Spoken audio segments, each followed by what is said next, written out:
It's time to wrap up 2025. Hi, I'm a music teacher, and this is my life.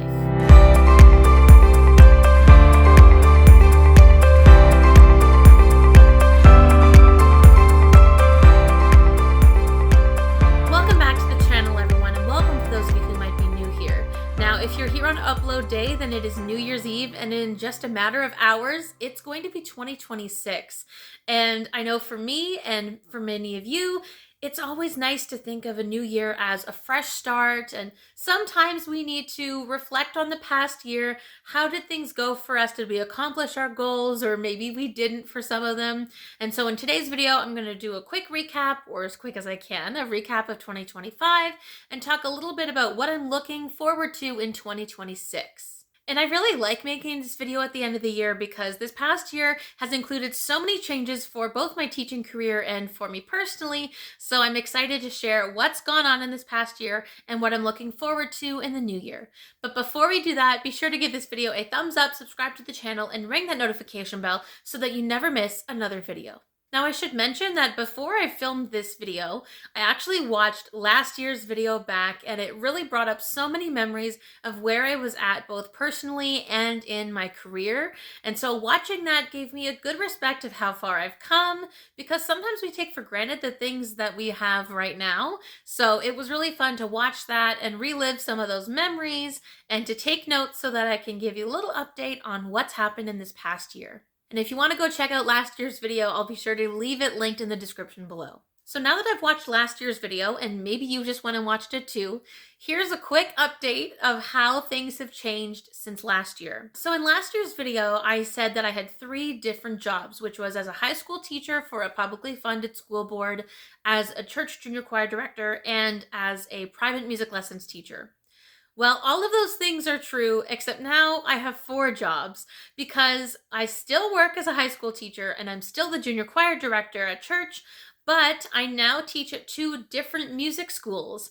One of them is in person and one of them is online. I made a whole video about what happened over the summer with that, and I can leave that linked below as well. But one of them is an in-person music school where I teach lessons in person and then drive home. And another is a completely online school where I have the choice, and the students also have the choice, of either taking music lessons online or having me drive to their home and I teach them from there. At this time last year, I was also at a 67% workload with my main employer, which is my school board.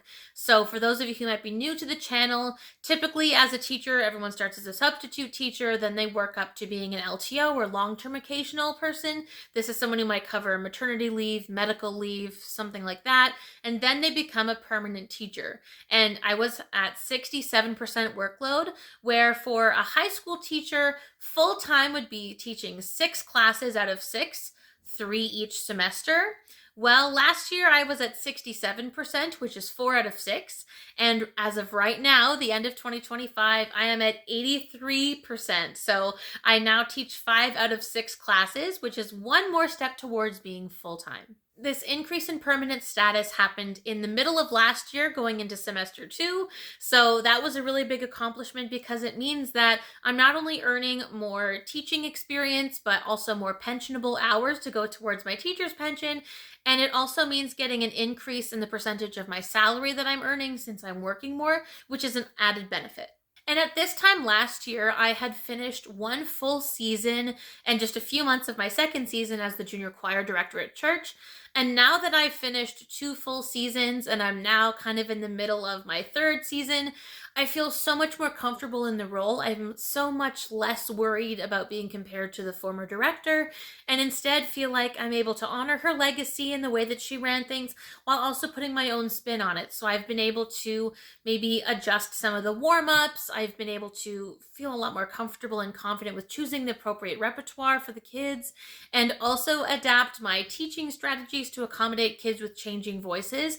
This year, the choir is really small, and there's one child who is going through a voice change right now, and I feel for him because he's the only one in the choir who's going through this. So there's no one else in the choir who is singing in the same octave as him, so I will adapt the way that I teach and lead my warm-ups to start on a lower note. I will try and sing in the same octave as him as much as I can, as someone who's got the vocal range of a soprano. But all of that to say, I feel a lot more comfortable and confident in the role, and I'm a lot less preoccupied of worrying about what people might think compared to the former director. I also feel a lot more comfortable adjusting the repertoire choices ahead of time. So if I know, just looking at a piece, you know what, I thought this piece was going to be a good one, but based on the kids in the choir, it might actually prove to be too difficult. Or, for example, this past year, we had no intermediate choir at Christmas Eve. So I know we won't have one at the end of the year either, which means I'm going to have to adjust some of the repertoire choices that I make to accommodate a smaller, only junior choir, which tends to be more of a beginner type level. So there's nothing wrong with changing the repertoire, but feeling a lot more confident, going, you know what, it's okay to not stick with that same plan. We need to make adjustments and do what's best for the choir. I feel a lot more comfortable with that. And my end of year speech at the end of last season certainly went a lot smoother, and I felt a lot less nervous during that speech than during the very first speech I made, which I'm sure will get easier and easier with more time and experience. Another accomplishment that might not really sound like one at first, but trust me, it is, was that I left a music academy that wasn't serving me. So, ever since Teachers College, I had been working at this school that mostly ran online and would, similar to one of the schools I work at right now, offer the option for students to either drive to my home and take lessons, or for me to drive to their home and I offer in home lessons for them. The thing is, because I had been working with them since I was in Teachers College, it had been about 9 years, nearly a decade with them. And it got to the point where they weren't recruiting any new students to me. They weren't even reaching out to me. I kind of felt like they had just forgotten I had even been a subcontractor of theirs. And so over the summer, when I was thinking about ways to supplement my income and earn more teaching experience, I had applied to 3 different music schools and had chosen instead to work for just 2 of them. And this meant leaving the Canada Music Academy, which, not gonna lie, I had a great experience with them at first, but over time, I just sort of felt forgotten about. And so I'm very happy to work at 2 different music schools. One that is in person lessons, where I go in person to the school, teach the lesson, then come home.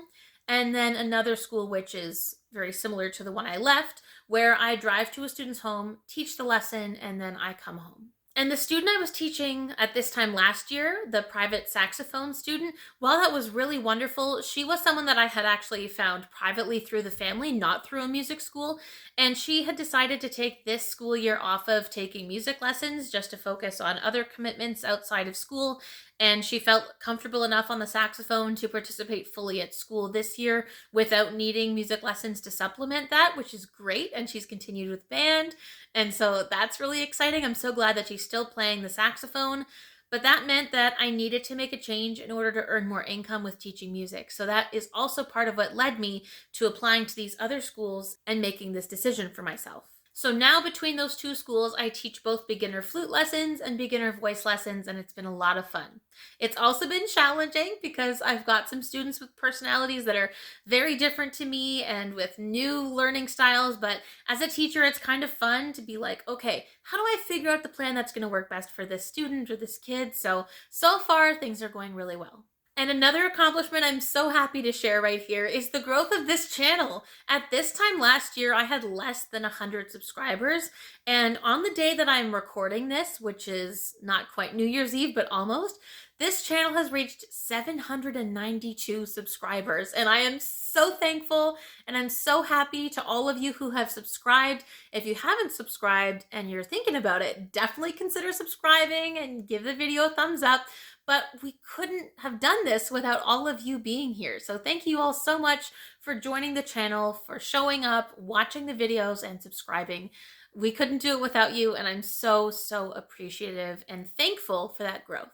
All things considered, I'm quite proud of myself in terms of the consistency. I think I've really hit my stride in coming up with a posting schedule that works for me. I usually post about 1 long form video and 1 YouTube short a week, giving myself some flexibility and grace around times like, the holidays when I needed a bit of a break and I have time off work, and then things like the summer, March break, and things like that. So I'm not too strict with the schedule, but I'm a lot more consistent than I used to be. And I think that has also helped the growth of this channel, in addition to all of you being so supportive. And before I continue here, I just want to touch on something that I didn't want people to think that I had skipped over. But I don't include YouTube as job number 5 because at this point, YouTube is still a hobby. As of right now, I still do not make any residual income from AdSense or anything on these videos because the channel has not grown large enough to reach that point yet. Of course, that is my goal, to hopefully have YouTube also become a supplemental income for me. I don't plan on quitting teaching anytime soon, particularly with music, because that is what I love to do. But I also really enjoy making YouTube videos, but that's why I didn't include it as a 5th job in that list, for anyone who might have wondered that. A couple of non-music and not career related goals was that I finally paid off my student loan and my car this year. I'm so excited. I don't miss those debts at all. So not really channel related or music related, but I was so excited. I just had to share them with you all. Now let's talk about some goals that I did not hit this year, because if we're gonna be honest, a big part of reflecting on the past year is admitting when we didn't quite hit all of the goals that we were hoping to. And I know that I'm not alone in this, so let's jump right in with the first one. The first goal that I know I didn't accomplish is when it comes to organizing my practice time. I had originally wanted to practice flute outside of rehearsals at church at least twice a week, and I wanted to make a point of practicing piano 3 times a week. And I didn't do either of those because the reality is that when I was teaching a new course for the first time last year, and then also this year I'm in a new role in one of my schools, it just took over so much of my time that when I came home, I didn't feel that motivated to practice. And I also just didn't fit it into my life and my time. The reality is, by taking on more work with these 2 different music schools teaching music lessons, I know that it's just realistically going to leave me with less free time outside of my jobs. And on top of that, I don't live alone, so I don't want it to affect my boyfriend's sleep schedule if I come home from work and then from teaching. And maybe I feel like practicing, but he wants to wind down for the evening, wants to go to bed, and his work schedule requires him to be up very early in the morning. I need to be respectful of his schedule, not just my own. Career-wise, I also didn't quite make it to being a full-time, 100% paid teacher, permanent with my school board. 83% is still an accomplishment. I'm not going to just disregard that, but I was really hoping to be a full-time teacher, ideally in music. And right now I'm at 83% and I'm still not teaching any music at any of the schools where I'm working. I'm still itinerant between 2 different schools, just like this time last year. But there has been an increase to 83%, but I'm not quite full-time. Fingers crossed for 2026, that will happen. And I'm also not teaching any music at these schools, right? Publicly funded schools have a lot of different procedures and processes that they have to go through. It's all provincially regulated.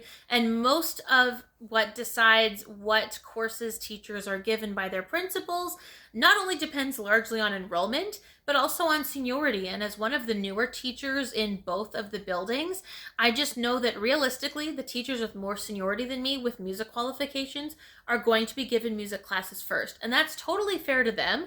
If I was in that situation, I would hope that I was considered over younger, less experienced teachers as well. And so that's just where I'm at in my career. But fingers crossed, in the future, I will be teaching music full-time at a publicly funded school this year. And the last goal that I didn't quite hit was I was really hoping to make it to 1,000 subscribers this year. We are so close. Like I said before, we are almost at 800 subscribers. So like I said earlier, if you haven't subscribed to this channel yet and you're thinking about it, please subscribe to this channel. I would love to have you as part of this amazing online learning and teaching community. And it's so much fun to get to share a little bit about my life with all of you, to see the comments on these videos, to encourage you all. So I'm really hoping in 2026, maybe even before the anniversary of this channel being live for 2 years in March, we will get to that 1,000 subscriber goal. So now that all of that's been said, what exactly are my plans for 2026? Let's break it all down. One thing I'm going to carry with me from 2025 is posting consistently on this channel. Like I mentioned earlier, I've started to incorporate more short form channel videos on this channel, not just long form videos, and I try to do about 1 each per week as best I can. So I'm really liking that consistency, and I found something that works around all of my different commitments. So I'm planning on maintaining that throughout 2026. I also really like how much flexibility I'm able to have with this for busier times during the year. So things like exams and holidays, mid-semester changeover, which is just so busy, and the end of the school year where they're trying to gear up for the summer school sessions and graduation and all of that. So I'm really, really liking that consistency and schedule. I want to be a bit more realistic with my goal of playing piano and improving. So I want to focus specifically on improving my ability to play piano and accompanying during vocal warm-ups. I had a little bit of substitute teaching music this year to help, again, supplement my income since I wasn't quite full-time this semester, and I won't be until February. But this means that I was actually able to start playing a little bit of piano just while doing vocal warm-ups, right? So like, yeah, and just moving my hands through the different key signatures on the piano, not accompanying full-on repertoire, but I know that by improving that skill and being more comfortable with that, it's also going to help me when I'm in interviews to feel more confident with my ability to, yes, possibly accompany a choir through vocal warm-ups or other things like that. Or, if something were to happen with substitute teaching, I can jump in and feel more comfortable. So I definitely need to be able to improve that, but I want it to be able to fit within all of the goals and the jobs that I have. So we'll see how that goes in 2026. Now, if something changes with my work schedule, I would also love to be able to pick my flute up more often and practice it outside of just church rehearsals and playing there. But I have other goals that I need to prioritize for both personal and financial reasons. So we'll see on how that goes. I'm still playing flute on a regular basis, but I'm not practicing solo repertoire as much right now. And just like last year, I am still continuing to brainstorm and come up with new ideas for videos for this channel. If you have video ideas that you really want me to cover on this channel, be sure to let me know in the comments down below what you'd like to see in 2026. So that's it for this video and for 2025. I hope all of you had a wonderful holiday season, whatever it is that you celebrate or don't celebrate.